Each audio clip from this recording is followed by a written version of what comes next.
कुछ पैसे बचा के घुम्न जाओ पहाड में भनेको त्यतिकै होइन रहेछ गाइस।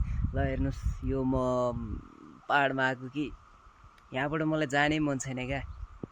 अब मेरो बहिनीहरूलाई लिएर आएको, बहिनीहरू त त्यहाँ पूजा थियो कि अनि पाती चढाउनुको लागि गइसकेको छ। मलाई चाहिँ जानै मन छैन। हेर्नुहोस् यहीँ बसिराख्न मन छ।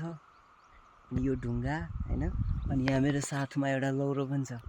सो यो लौरो चाहिँ लेक लाग्छ भनेर बोकेको।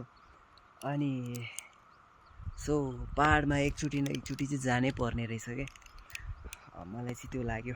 जस्ट लाइक वाउ, आएदेखि म यति रमाइलो छ, यति रमाइलो छ होइन। मेरो भ्लगमा पनि मैले आएको समय रमाइलो छ, यति राम्रो छ, यति बवाल छ मात्रै के। Just there is no words to होइन फाइन्ड आउट एनी डिफेक्ट के। त्यो अनबिलिभेबल फिलिङ्स नै डिफ्रेन्ट। जस्ट पहाड चाहिँ एकचोटि न एकचोटि घुम्न चाहिँ आउनुपर्छ गाइज। अन्त म बर्दिवासबाट आएको होइन।